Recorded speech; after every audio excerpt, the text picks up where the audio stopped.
واصحابک یا سیدی یا حبیب اللہ۔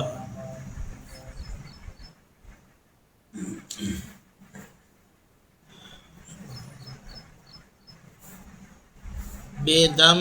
یہی تو پانچ ہیں مقصود کائنات، بے دم یہی تو پانچ ہیں مقصود کائنات، خیر النساء حسین و حسن مصطفیٰ و علی۔ اور شیخ سعدی فرماتے ہیں الہی بحق بنی فاطمہ کہ برقول ایماں کنی خاتمہ، الہی بحق بنی فاطمہ کہ برقول ایماں کنی خاتمہ، اگر دعوتم رد کنی ور قبول منو دست و دامان آل رسول۔ اندازہ فرمائیں کہ شیخ سعدی رحمۃ اللہ علیہ دور حسنینیت سے کتنے سالوں بعد آئے دنیا، کتنے سالوں بعد، صدیوں کا فرق، اور وہ جانتے ہیں کہ مقام آل رسول کیا ہے، وہ جانتے ہیں مقام آل رسول کیا ہے۔ بے دم یہ تو کل کی بات ہے، بے دم تو کل کی بات ہے، وہ کل والا جانتا ہے مقام رسول و آل رسول کیا ہے۔ تو ذرا سوچئے جو اس وقت رسول و آل رسول کو دیکھ رہے ہوں گے وہ کیوں نہ واقف ہوں گے مقام رسول و آل رسول۔ آج سوال کیا جاتا ہے کہ یہ کیا 10 محرم کو ذکر حسین کرتے ہیں؟ او ظالموں، تم 10 محرم کی بات کرتے ہو، یہاں تو ہر گھڑی اور ہر پل ارض و سما محمد و آل محمد کا ذکر کسی کے کانوں کی سماعت کی طاقت ہو تو اسے پتہ چلے کہ کائنات کا ذرہ ذرہ 24 گھنٹے محمد و آل محمد کا ذکر کر رہا۔ جب آیت ان اللہ و ملائکتہ یصلون علی النبی نازل ہوئی، سورہ الاحزاب کی یہ آیت ہے، کعب بن اجزا رضی اللہ تعالی عنہ راوی ہیں، تو صحابہ کرام علیہم رضوان حضور علیہ الصلوۃ والسلام کی بارگاہ اقدس میں جمع تھے، سماعت کی ان اللہ و ملائکتہ یصلون علی النبی یا ایھا الذین آمنوا صلوا علیہ وسلموا تسلیما۔ یا رسول اللہ، ہم سمجھ گئے ہیں کہ آپ کی ذات اقدس پہ سلام بھیجنا ہے، سلام پیش کرنا ہے، ذرا ہمیں بتائیے تو صحیح یہ صلاۃ کیا ہے، صلاۃ کیا ہے؟ حضور علیہ الصلوۃ والسلام نے فرمایا سنو اور پڑھو، اللہم صلی علی محمد وعلی آل محمد کما صلیت علی ابراہیم وعلی آل ابراہیم انک حمید مجید، اللہم بارک علی محمد وعلی آل محمد کما بارکت علی ابراہیم وعلی آل ابراہیم انک حمید مجید۔ آج تک ہم درود ابراہیمی پڑھتے ہیں اور ہمیں سمجھ ہی نہیں ہے کہ یہ ہم پڑھتے کیوں۔ پتہ چلا کہ حضور کی بارگاہ میں جو سلام پڑھنا ہے، صلو علیہ وسلموا تسلیما، صلو کا لفظ جب آ گیا تو پہلے صلاۃ پڑھنا ہے، اور صلاۃ آل محمد پر پڑھے بغیر مکمل ہی نہیں ہوتی، اور جب آل محمد پہ صلاۃ پڑھ دیا جائے پھر بارگاہ رسول میں سلام پیش کر دیا جائے۔ اس لیے فرمایا کہ یصلون علی النبی، یہ 24 گھنٹے کوئی پل، کوئی لمحہ، کوئی گھڑی ہے ہی نہیں جب رب تعالیٰ اور اس کے فرشتے اپنے محبوب کی آل پہ اور محبوب پہ صلاۃ نہ پڑھ رہے۔ تو اس لیے یہ درود و سلام جو ہے یہ ہر وقت، ہر گھڑی، ہر لمحے، ہر پل اور کائنات کا ذرہ ذرہ حضور کی بارگاہ میں عز و نیاز سے پیش کر رہا ہے، اور حضور کی آل کی بارگاہ میں نذرانہ عقیدت پیش کر رہا ہے۔ اس لیے یاد رکھے یہ درود و سلام جو ہے یہ محمد و آل محمد کے ساتھ محبت اور مودت کا رشتہ ہے۔ اور میں نے جو آپ کے سامنے آیت کریمہ پڑھنے کا شرف حاصل کیا ہے، قُل لَا أَسْأَلُكُمْ عَلَيْهِ أَجْرًا إِلَّا الْمَوَدَّةَ فِي الْقُرْبَى، محبوب صلی اللہ علیہ وآلہ وسلم فرما دیجئے کہ میں تم سے کوئی سوال نہیں کرتا۔ یہ کوئی پہلی مرتبہ رسول اللہ نے بات نہیں کی،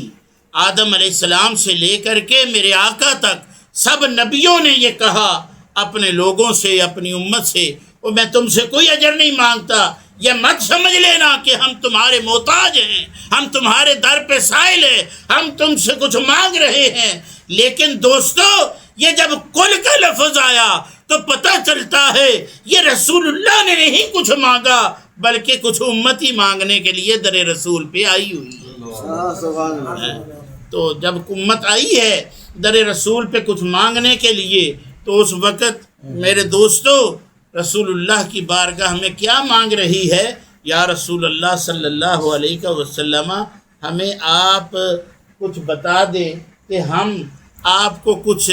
نذرانہ پیش کر سکیں، کوئی خدمت پیش کر سکیں، لیکن خدمت ایسی ہونی چاہیے کہ آپ راضی ہو جائیں، آپ راضی ہو جائیں۔ تو اس وقت حضور علیہ السلام نے فرمایا،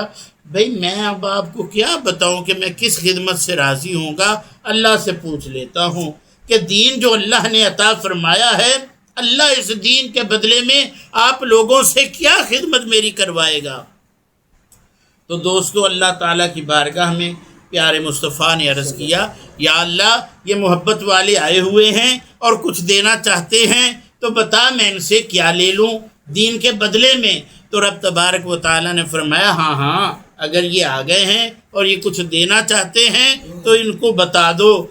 قل اے محبوب آپ بتا دیں ان لوگوں کو، لا اسألکم علیہ اجرن، میں تم سے کوئی اجر نہیں مانگتا سوائے الا المودۃ فی القربہ، سوائے ایک اجر کے کہ جو میرے قرابت ہے، جو میری آل ہے، جو میرے اہل بیت ہیں، ان سے مودت کر لینا، ان سے مودت کر لینا۔ محدثین اور مفسرین نے فرمایا کہ مودت اور محبت ویسے تو ایک ہی معنی رکھتے ہیں، لیکن فرق یہ ہے محبت جب دو لوگوں کے درمیان میں ہو جائے، محبوب اور محب کے درمیان میں، وہ اگر کسی وقت جدا بھی ہو جائے، محبت ختم بھی ہو جائے، ان کی زندگی محبوب اور محب کی قائم رہ جاتی ہے۔ لیکن مودت اس محبت کو کہتے ہیں کہ اگر ایک لمحے کے لیے وہ ایک دوسرے سے جدا ہو جائیں تو ان کی موت ہو جاتی ہے۔ جیسے کہ سمندر جو ہے اور مچھلی ہے، مچھلی کو سمندر سے، دریا سے، پانی سے مودت ہے مچھلی کو پانی سے، چاہے وہ دریا ہو، چاہے وہ سمندر ہو، چاہے وہ کھال ہو، چاہے وہ حوض ہو، پانی ہو، پانی کے ساتھ مچھلی کو مودت ہے۔ فرمایا جب تک مچھلی پانی میں رہتی ہے تو اس وقت تک وہ زندہ رہتی ہے، جیسے ہی پانی سے جدا کر دو اس کی زندگی محال ہو جاتی ہے، ناممکن ہو جاتی ہے، موت ہو جاتی ہے۔ اسی طرح اگر مومن نے، مسلمان نے اپنے ایمان اور اسلام کو باقی رکھنا ہے تو آل محمد سے محبت رکھنا ہوگی، جڑ کے رہنا ہوگا۔ اگر ایک لمحے کے لیے بھی آل رسول سے جدائی ہو گئی، اس کے اسلام کی اور ایمان کی موت ہو گئی، ہلاکت ہو گئی۔ اس لیے اپنے ایمان اور اسلام کی بقا کے لیے، اپنے مسلمانی ہونے کو محفوظ رکھنے کے لیے دوستو ضروری ہے کہ آل رسول کے ساتھ محبت کر دی جائے، تعلق قائم رکھا جائے، ان کی محبتوں کو اپنے دل سے، اپنے ذہن سے، اپنے وجود سے ایک لمحے کے لیے بھی نہ جدا ہونے دیا جائے۔ یہی بقا اور سلامتی ہے اور یہی اجر رسالت ہے، یہی دین اسلام کے بدلے میں ہم حضور کی بارگاہ میں نذرانہ عقیدت پیش کر رہے ہیں۔ اور اسی چیز کو فرمایا، بے دم یہی تو 5 ہیں مقصود کائنات، خیر النساء حسین و حسن مصطفیٰ اور علی، کہ یہ ہستیاں ہیں جب ان سے محبت و وفا ہو جاتی ہے تو اللہ تبارک و تعالی ان کو اپنی بارگاہ اقدس سے جو بھی ان سے وفا اور محبت رکھتا ہے اجر سے خالی نہیں چھوڑتا۔ اب دیکھیے کہ اللہ تبارک و تعالی کے پیارے محبوب صلی اللہ علیہ وآلہ وسلم کی آل پاک، اللہ اکبر، ان کے مقامات کو آپ کیسے سمجھ سکتے ہیں؟ یہ گھرانہ ہے جو مقصود کائنات ہیں، ان کی عظمت و شان یہ کوئی ایسے ہی نہیں ہے، بلکہ ذرا آپ سورہ دہر کی 7ویں آیت سے لے کے 22ویں آیت تک کا اگر مطالعہ کرتے ہیں تو اللہ تبارک و تعالی واضح